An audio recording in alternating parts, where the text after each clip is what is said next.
बिस्मिल्लाहिर्रहमानिर्रहीम। अस्सलाम वालेकुम। टारगेट 7 के साथ मैं हूँ एतजाज़ नकी और मेरे साथ मौजूद हैं सज्जाद करीम साहब।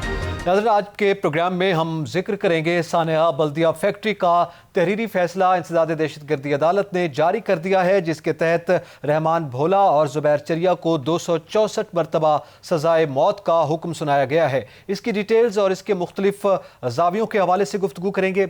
इसके साथ साथ हम बात करेंगे कि आज काबीना का इजलास हुआ और उसके बाद मीडिया ब्रीफिंग दी गई है, उसमें क्या कुछ कहा गया, वज़रा के हवाले से कुछ रिमार्क सामने आए, वज़ीर आज़म की जानिब से उनको मज़ीद ज़िम्मेदाराना गुफ्तगू करने की हिदायत जारी की गई हैं, उस हवाले से भी बात करेंगे। APC पर क्या रिस्पॉन्स रहा, इसका भी जिक्र करेंगे। और इसके साथ साथ आइंदा रोज़ जो APC हुई अपोजिशन की, उसके बाद रहबर कमेटी का आइंदा रोज़ इजलास है, उस हवाले से भी बात करेंगे। और मौलाना फजलुर रहमान भी नैब के रडार पर आ गए हैं और मरियम नवाज साहबा भी हाई कोर्ट पे पेश हो रही हैं वन फील्ड रेफरेंस में, उसकी भी बात करेंगे। बहुत शुक्रिया सज्जाद तरीन साहब। आज आपने जो 2-3 मौज़ूआत के हवाले से आपके सामने मैं रखना चाह रहा हूँ, ये जो पहला मौजू है बल्दिया फैक्ट्री का, इसका फैसला आ गया, जाहिर है इस पर अब मज़ीद क्या गुफ्तगू होगी, लेकिन मेरा जो सवाल है इस हवाले से वो ये है कि ये कमोबेश 2011 के आखिर 12 में जो है ये केस हुआ और आज 2020 में ये फैसला सामने आ रहा है। इसकी डिटेल्स पे तो हम बात करते हैं, बजाते खुद इतने ताख़ीर के साथ ये फैसला आना, आप क्या समझते हैं इसका क्या इम्पैक्ट होगा, किस तरह से इंसाफ मैसर होगा? देखिए, मैं आपको अर्ज़ करूं कि ये मुकदमा दहशतगर्दी एक्ट के तहत दर्ज हुआ और दहशतगर्दी एक्ट के तहत इसको चलाया गया दहशतगर्दी की अदालत में।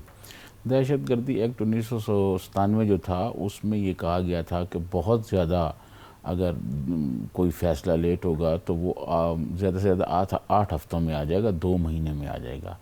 ये बड़ी बदकिस्मती है कि जो दहशतगर्दी के मुकदमात हैं और ये जो दहशतगर्द हैं, इनको ताख़ीर से जो फ़ैसले आते हैं, ये इस तरह के जो बाकी लोग इनको देख रहे होते हैं और इनके साथ मिले हुए होते हैं, जो जराइम पेशा लोग होते हैं, उनकी हौसला अफजाई होती है।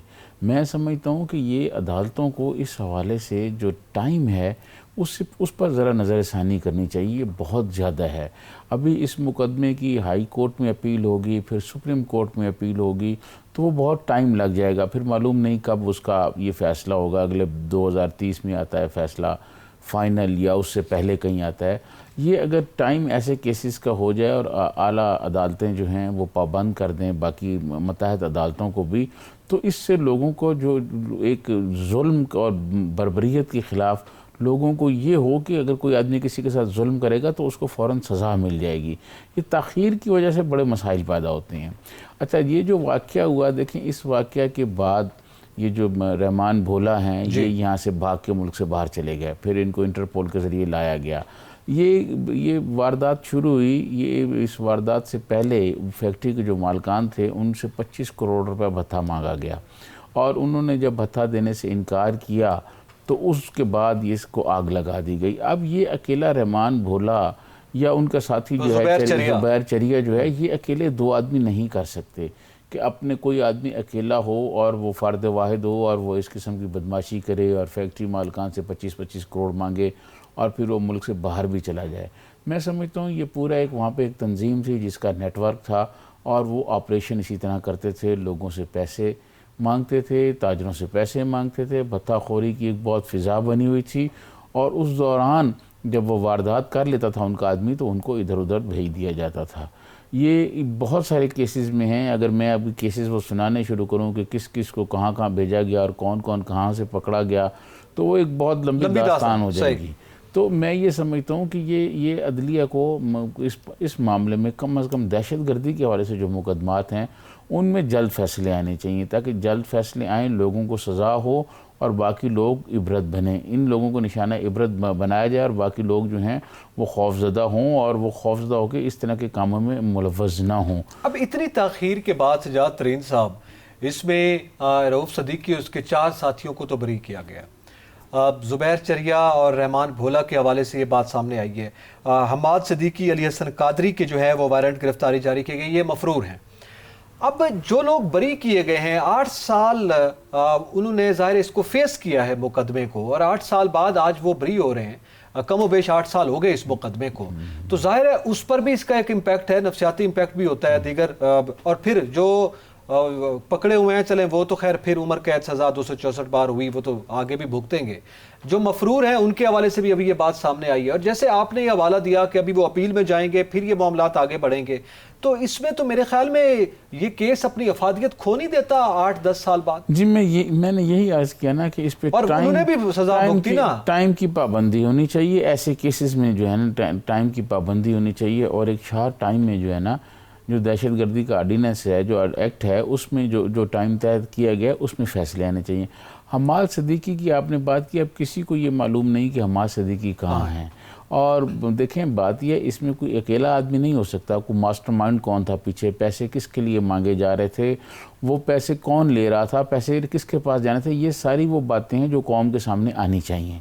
लेकिन बदकिस्मती ये है कि हमारे मुल्क में बड़े से बड़े वाक़यात भी हो जाएं तो हक़ाइक़ पूरी तरह नहीं आते। ये मुलज़म पकड़े गए, इनको सज़ा भी हो गई और इनको सज़ाए मौत आगे भी हो जाएगी इंशाल्लाह, मेरे ख्याल में बड़ी अदालतों में। लेकिन ये जो एक सिलसिला है ना कि पूरे हक़ाइक़ ना ये भी मैं समझता हूँ एक बदकिस्मती है हमारी। सारे हक़ाइक़ सामने आने चाहिए कि जी इनके पीछे कौन था, इस इन्वेस्टिगेशन में क्या क्या पता चला, कौन किसके इमा पर या किसके कहने पर ये पैसे मांग रहे थे, और इतनी बड़ी रकम जो है 25 करोड़ बहुत बड़ी रकम है, वो किसको जानी थी और किस में तकसीम होनी थी। हमाद सिद्दीकी का पता नहीं है कि हमाद सिद्दीकी कहाँ है, हमाद सिद्दीकी कैसे मुल्क से बाहर चला गया, फिर ये जो लोग बरी हुई हैं ये किन किन वजूहात पे बनी हुई हैं, क्या इनका इन्वेस्टिगेशन इतनी कमज़ोर थी या कोई और दबाव था, ये भी अभी देखने की ज़रूरत है कि इन लोगों को बरी कर दिया गया है। पहले सबसे ज़्यादा इन्हीं का नाम था, वो रऊफ़ सिद्दीकी साहब, आपको पता है, वो तो मिनिस्टर भी रहे हैं। तो ये सारी सूरत जो है ना ये बिल्कुल क्लियर हो के कौम के सामने आनी चाहिए, ताकि कौम को पता चले ये बहुत बड़ा सानिया था। ये 200 से ऊपर लोग जो हैं ये इसमें बेचारे 264 लोग जो हैं वो उनकी जान की बाजी जो है वो अपनी हार गए हैं इस केस में। तो ये कुछ जुल्म है और ये इस तरह नहीं है। फिर जो आग लगाई गई है ये कोई नॉर्मल अंदाज की आग नहीं थी, वो कोई ऐसा केमिकल था कि जो आग जो है वो आग पर कंट्रोल ही नहीं कर पा रहे थे फायर ब्रिगेड वाले। वो केमिकल लेके गया और फैक्ट्री में दाखिल हुआ, सहूलतकारों ने वो केमिकल प्रोवाइड किया। ये तो उस फैसले में सारी चीज़ें जो है वो मुकदमे में भी डिस्कस हुई हैं। इसमें मेरा एक सवाल भी साथ ही ले लीजिएगा आपके। सवाल ये है सजाद तरीन साहब के किसने पैसा दिया, भत्ता कहाँ जाता था, ये मामलात आप भी एक तवील अरसे से इसको देख रहे हैं और आपके सामने पूरी हिस्ट्री भी है, और उसमें कुछ सियासी जमातों का तज़किरा भी आता रहा। इस मुकदमे को इसी अंदाज में डिस्कस भी किया गया। लेकिन आज सब्ज़वारी साहब की एक स्टेटमेंट भी चल रही थी, आप भी देख रहे थे, मैं भी देख रहा था, कि कम से कम रऊफ़ सिद्दीकी साहब और उनके 4 साथियों को जो बरी किया गया है, तो ये कह रहे हैं कि जो MQM पर इसकी लिंक होने के शुबहात ज़ाहिर किए जा रहे थे वो तो कम से कम क्लियर हो गया कि वो उसमें नहीं थी। तो अब ज़ाहिर है फिर देखना होगा कि दीगर कौन लोग थे। देखें, मैं आपको अर्ज़ करूँ कि ये तो बात यह है कि बेशक वो क्लियर हो गए हैं। हमारे मुल्क में आपको पता है जो इन्वेस्टिगेटर होते हैं ये भी किसी न किसी के ज़ेरे साया होते हैं, किसी न किसी के ज़ेरे असर होते हैं। तो अब बहुत सारे अहम केसों में जो इन्वेस्टिगेशन होती है उसमें ख़ुद ऐसे लूप होल छोड़ दिए जाते हैं। जब कोर्ट बड़ी अदालतों में जाते हैं तो वो फैसले जो हैं उस तरह नहीं हो पाते। यही बदकिस्मती हम नैब की कई अपने प्रोग्रामों में डिस्कस करते रहे हैं कि जब कोई आदमी पकड़ लिया जाता है तो उस पर करोड़ों अरबों रुपए के करप्शन के इल्ज़ामात लगते हैं, उसकी करैक्टर असैसिनेशन होती है, लेकिन जब उसका केस कोर्ट में जाता है, आला अदालतों में जाता है, तो वो बिल्कुल उड़ा के रख देते हैं। इन्वेस्टिगेशन ठीक नहीं होती। तो मैं समझता हूँ कि ये इस केस में जो इन्वेस्टिगेशन है वो उस तरह नहीं हुई जिस तरह होनी चाहिए। हमाद सिद्दीकी किसका आदमी था, हमाद सिद्दीकी किसके कहने पर ये कर रहा था, मास्टरमाइंड कौन था, किसने ये प्लान किया और ये किस तरह हुआ। देखें, कोई ना कोई आदमी तो होगा जिसने ये प्लान किया होगा, वो उसका कौम को बताना चाहिए। मैं समझता हूँ कि इस हवाले से अब हो सकता है कि जो लोग बरी हुए हैं उनके खिलाफ जो है हुकूमत सिंध जो है वो अपील में जाए सिंध हाई कोर्ट में। अच्छा, ये भी हो सकता है, पॉसिबिलिटी जी बिल्कुल ये पॉसिबल है और जाना चाहिए कि ये कैसे बरी हो गए हैं जो इतना बड़े सानिए में लोग मुलव्वस थे। ये कोई आम काम नहीं है, ये कोई छोटी वारदात नहीं, ये बहुत बड़ी वारदात है। और मैं समझता हूँ कि ये इतनी बड़ी वारदात होने के बाद सिर्फ 1 या 2 लोगों को फांसी लग जाना और 2-4 लोगों को जो है वो सज़ा हो जाना, ये अभी पूरी तरह सूरत हाल बेहतर और अच्छी नहीं है।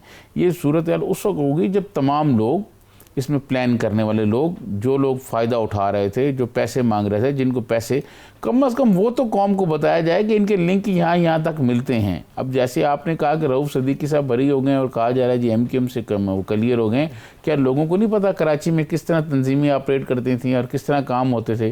क्या किसी को नहीं पता कि जनरल बाबर, नसीरुल्लाह बाबर से लेके और आज तक जितने वज़ीर दाखिला बड़े बड़े रहे हैं, चौधरी निसार तक, क्या वो अपनी निजी महफ़िलों में नहीं बताते रहे कि कौन कौन सी तंजीमें हैं जो भत्ते लेती हैं और वो भत्ते कहाँ जाते हैं? ये सबको पता है।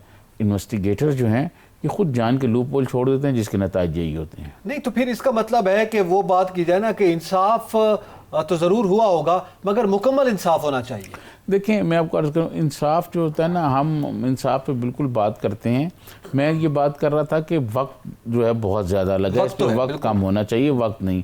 दूसरी जो इंसाफ की बात है, देखें अदालतें जो हैं वो तो अदालतों के सामने जो सबूत पेश किए जाते हैं, अदालतें तो उन्हीं पे फैसले देती हैं। आपको याद होगा चीफ जस्टिस आसफ सईद खोसा साहब ने एक तकरीब में कहा था कि कोई वो शहर में अगर वारदात होती है तो पूरे का पूरा शहर, पूरे का पूरा बाज़ार और दुकानदार बाहर आ जाते हैं और देखते हैं, लेकिन जब कोर्ट में उनको गवाही के लिए बुलाया जाता है तो लोग नहीं आते। अब देखें ना, जिस पार्टी के वो लोग हैं कराची में, उस पार्टी के खिलाफ कोई सोच सकता है कि कोई गवाही दे सकता है, उनके खिलाफ गवाही के लिए आएगा? तो ये वाले मसाइल हैं, इसको हुकूमत को देखना होगा। अभी भी मैं समझता हूँ पाक फ़ौज ने वहाँ बहुत काम किया है, रेंजर ने बहुत काम किया है, दहशतगर्दी का बहुत खात्मा किया है, लेकिन अब भी लोग जो ऐसे हैं जो उस तंजीम से अभी भी खौफजदा हैं। अच्छा, अब इसके साथ साथ थोड़ा ये भी जिक्र कर लें कि आज आपके इल्म में वफाकी काबीना का भी इजलास हुआ है, और जैसे अभी आप इंसाफ की बात कर रहे हैं, मुकम्मल इंसाफ की बात कर रहे हैं, वहाँ पे भी एक बिल पेश हुआ है। ये जो मुख्तलिफ़ किस्म की वारदातें इस वक्त मुल्क में जारी हैं, हम ये देख रहे हैं। आप 8 साल की बात कर रहे हैं, इस मुल्क की इन्वेस्टिगेशन की कमज़ोरियों की बात कर रहे हैं। आबिद अली अभी तक गिरफ्तार नहीं हो सका, 13वां रोज़ हो गया है और रियासत अभी तक जो है वो नाकाम दिखाई दे रही है। ये तो सूरत हाल है हम सबके सामने। लेकिन आज जो इजलास हुआ उसमें जो गुज़िश्ता रोज़ की APC की परछाई थी, ये तस्वुर किया जा रहा था कि उसका कुछ रिस्पांस सामने आएगा, मगर आज जब शबली फराज साहब ने अपनी ब्रीफिंग में भी ये बताया कि जनाब ऐसा नहीं है, वज़ीर आज़म ने कहा एक तो बयानात से जो है मुख्तलिफ वज़रा वो बाज रहे हैं, हसास मामलात पर वो अपनी ज़ाती राय नहीं दे सकते क्योंकि वो मिनिस्टर्स हैं। तो आपको क्या लगता है? और फिर उन्होंने ये भी कहा कि APC का तो जिक्र ही नहीं हुआ काबीना में, हमने दीगर फैसले किए हैं। तो क्या लगता है आपको सूरत हाल इस वक्त, हुकूमत इस तरह का रिस्पॉन्ड न देकर मुल्क में जिस सियासी गर्मा गर्मी की बात की जा रही थी, जिस तल्ख जुमलों के तबादलों की बात की जा रही थी, उसमें कुछ फ़र्क पड़ा? नहीं, ऐसी बात नहीं है। ये मेरे ख्याल में प्राइम मिनिस्टर ने जो वज़रा को कहा है, ये शायद अपोजिशन पे तो वो सुना है, वज़रा को जो वज़रा अपोजिशन के ख़िलाफ़ बयानबाजी करते हैं, प्राइम मिनिस्टर उनको शाबाश देते हैं और खुश होते हैं उनसे। ये जो है, ये जो बयानात से रोका गया है, ये मामला जो लाहौर वाला था और लाहौर सियालकोट मोटरवे पे जो वाक़या हुआ है और उस पर CCP और लाहौर ने जो बयानात दिए थे, उन बयानात पर डॉक्टर मज़ारी जो हैं, डॉक्टर शीरी मज़ारी जो हैं, उन्होंने बहुत सख्त उस पर मौक़िफ़ अख्तियार किया था और उन्होंने उस पुलिस वाले के ख़िलाफ़ बहुत सख्त बातें की। फिर उन्होंने कौमी असम्बली के इजलास के दौरान ये कहा कि औरत की इज़्ज़त होनी चाहिए, औरत की इस बात पे इज़्ज़त नहीं होनी चाहिए कि वो किसकी बीवी है, किसकी बहन है या किसकी बेटी है, इस बात पे नहीं इज़्ज़त होनी चाहिए। औरत की वैसे इज़्ज़त होनी चाहिए, औरत की रिस्पेक्ट होनी चाहिए। दो आम मामलात, मजहबी और इस तरह के मामलात पर, हसास मामलात पर गुफ्तगू से रोका गया है। और फिर साथ मैंने चूँकि साथ ही ये बात शबली फराज साहब ने की है, इस पर थोड़ा इन डिटेल बात करते हैं। आज काबीना के हवाले से कुछ आम फैसले भी हुए हैं, कुछ आम बातें भी हुई हैं। नाज़रीन, यहाँ पे वक्त तो एक ब्रेक का, हमारे साथ रहिएगा।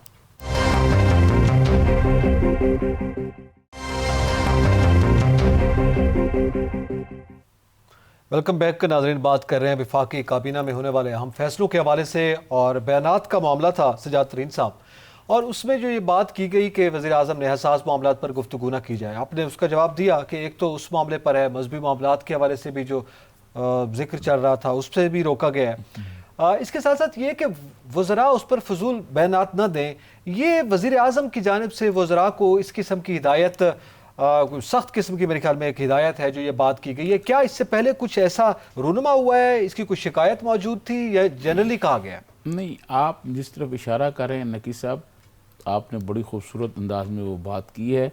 वो बात इस तरह है कि अल्फाज का चुनाव जो है, प्राइम मिनिस्टर इमरान खान और उनके जो बाकी स्टाफ हैं उनको कोई भी बयान जारी करने से पहले जो अल्फाज का चुनाव है उसका बहुत ख्याल रखना चाहिए, क्योंकि ये कोई अब पीटीआई के सरबराह नहीं है।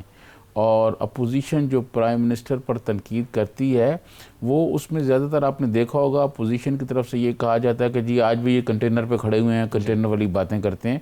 तो इस तरह की बातें प्राइम मिनिस्टर ऑफिस से नहीं आनी चाहिए कि किसी को ये कहा जाए कि जी आप फजूल का लफ्ज़ जो है।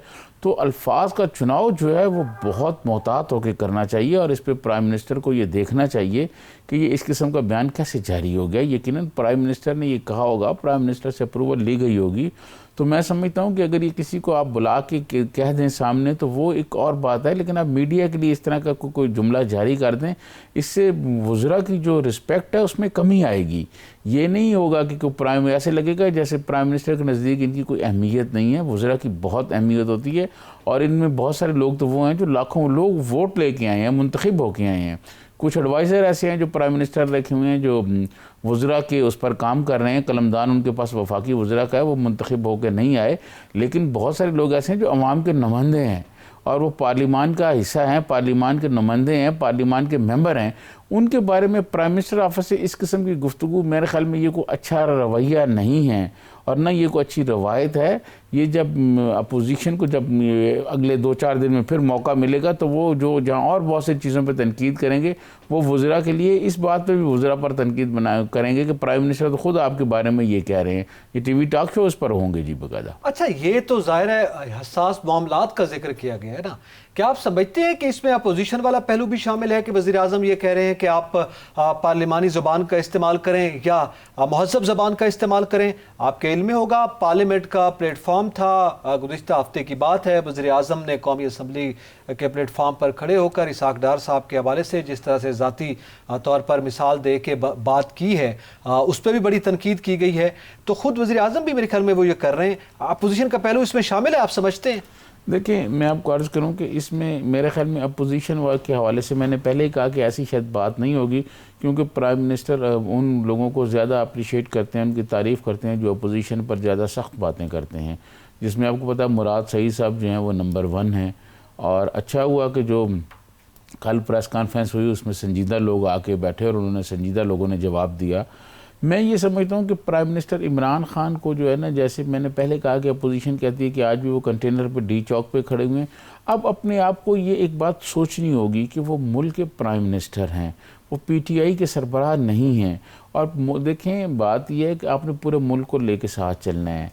जो सारी सूरत हाल इस वक्त है वो ऐसे लग रही है कि प्राइम मिनिस्टर को अपोजिशन सारी चोर लग रही है, सारे डाकू लग रहे हैं और वो सिर्फ एक उनकी जमात और वो लोग ठीक हैं, ये जो पीटीआई में लोग आके शामिल हो जाते हैं वो ठीक हो जाते हैं, बाकी सारे चोर हो जाते हैं। ऐसा नहीं है।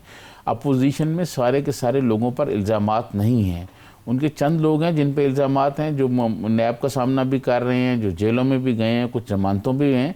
लेकिन सारी अपोजिशन को आप एक ही जुमले में दबा दें, ऐसा ये नाइंसाफ़ी है और इससे मैं समझता हूँ कि कोई जमहूरियत की खिदमत नहीं हो रही, इससे बल्कि जमहूरियत के लिए मसाइल पैदा होंगे। तो प्राइम मिनिस्टर इमरान खान को ये सोचना चाहिए कि, और बहुत सारे लोगों के बारे में वो खुद चौधरी परवेज़ इलाही के बारे में वो कहते रहे कि पंजाब का सबसे बड़ा डाकू है, शेख रशीद के बारे में वो कहते रहे, उन्होंने टीवी प्रोग्राम में कहा कि शेख रशीद के सामने कहा कि वज़ीर आज़म नहीं थे ना, आपको पोजीशन पे रहकर तो जाहिर है कुछ भी कहा जा सकता है। मेरा मतलब ये है कि बात तो वही होती है ना कि एक आदमी को आप कहें कि आप पंजाब के डाकू हैं, फिर आपके साथ आ जाए, आप उसको स्पीकर बना दें तो बातें ठीक हो गई हैं।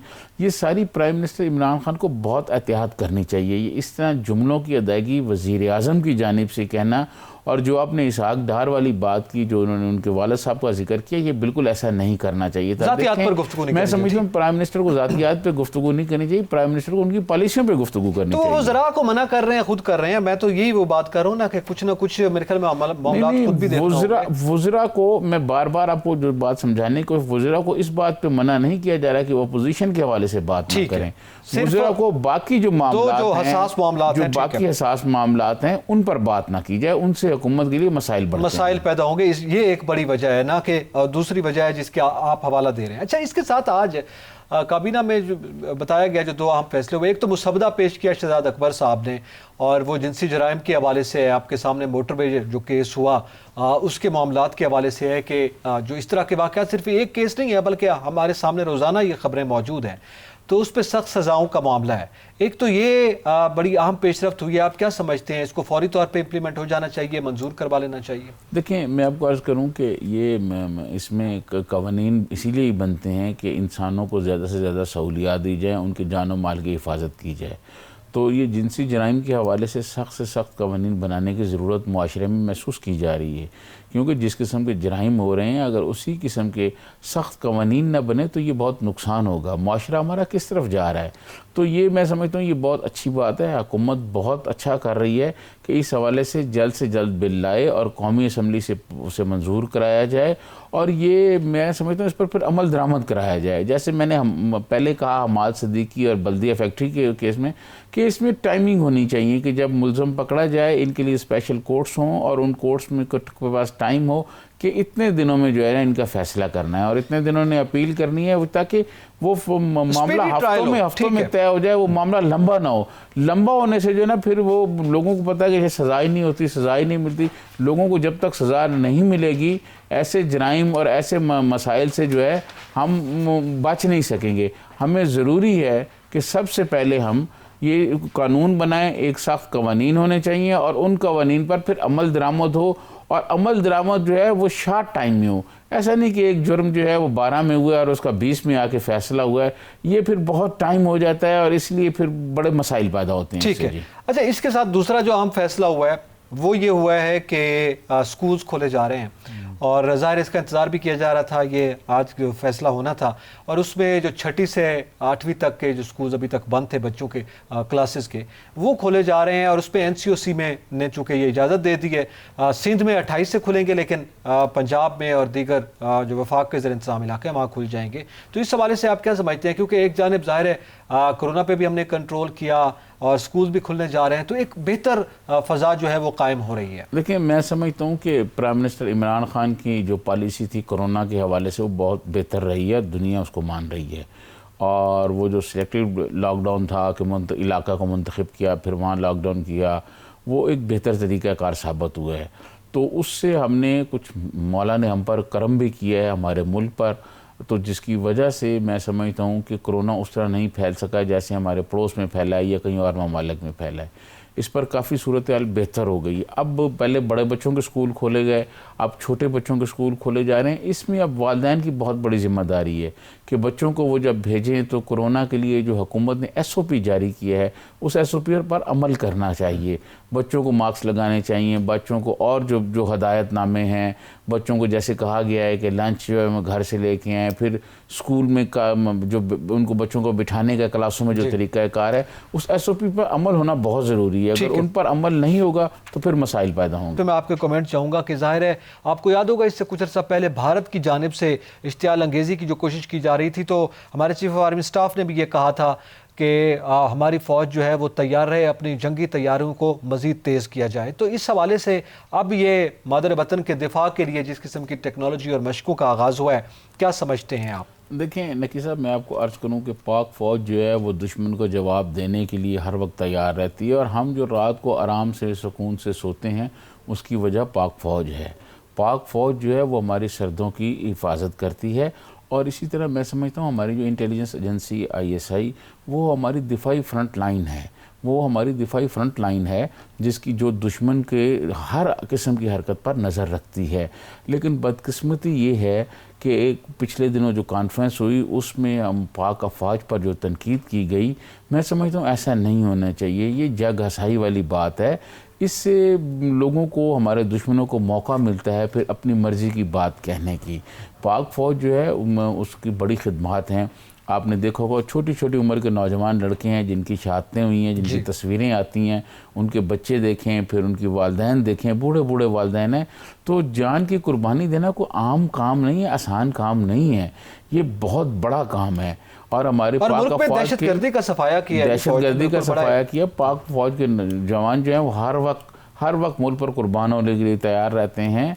और मैं समझता हूँ कि हमने बड़ी कोशिश की थी कि इंडिया के साथ हमारे ताल्लुकात अच्छे हो जाएं, क्योंकि हमारे पाक फ़ौज के सरबराह ने ये कहा था कि आप मुल्क नहीं खित्ते तरक्की करते हैं, ताकि खित्ता पूरा तरक्की करे। ये बदकिस्मती है कि इंडिया ने जो है वो मामला बहुत ज़्यादा ख़राब कर दिए हैं, वो LOC पर है, लेकिन हम दुश्मन को जो है वो मुंह तोड़ जवाब देने के लिए हर वक्त तैयार रहते हैं। और ये उसी तैयारियों का एक सिलसिला है जो हम दुश्मन के अज़ाइम को खाक में मिलाने के लिए मुख्तलिफ़ तैयारियाँ पाक फ़ौज करती रहती है। और ये आज जो बात आपने बताई है ये भी उसी तैयारियों का एक कदम है, एक अहम कदम है जिसमें हम आगे बढ़े हैं। नाज़रीन, यहाँ पे वक्त तो एक ब्रेक का, हमारे साथ रहिएगा।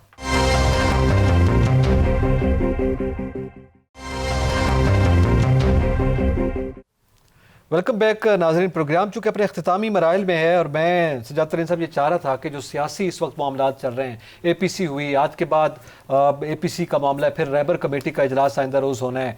आज बिलावल भुट्टो जरदारी और मौलाना फजलुर रहमान के दरमियान मुलाकात हुई है। फिर मौलाना फजलुर रहमान को नैब के PK ने तलब किया है। मरियम साहबा हाई कोर्ट में पेश होने जा रही हैं एवन फील्ड रेफरेंस में। क्या देख रहे हैं आइंदा के सियासी असरात? देखिए, मैं आपको अर्ज़ करूं कि ऑल पार्टीज़ कॉन्फ्रेंस के बाद अब इस बात की मतलब उम्मीद है कि अब हमारा जो सियासी माहौल है वो ऐसा ऐसा गर्म होगा, अपोजिशन जो है वो अपनी सरगर्मियाँ उस तरह नहीं होंगी जैसे 2 साल गुजर गए हैं। अब PTI के लिए मुश्किलात बढ़ेंगी और अपोजिशन वाले अपनी सरगर्मियाँ बढ़ाएंगे।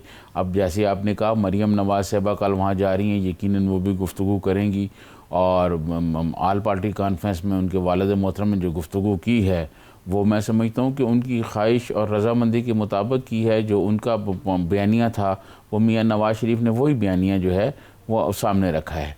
तो आने वाले दिनों में जो है वो सियासत भी गर्म होगी, सियासी माहौल भी गर्म होगा। और अब क्योंकि अब मार्च में सेनेट के इलेक्शन भी होने हैं, उससे पहले अपोजिशन जो है वो कोशिश करेगी कि सियासी माहौल को बहुत ज़्यादा गर्म किया जाए। लेकिन दूसरी जानिब हुकूमत की जानिब से जो है कोई ऐसी हिकमत अमली अभी तक सामने नहीं आई जिससे लगे कि वो मामलात को ठंडा करना चाहते हैं।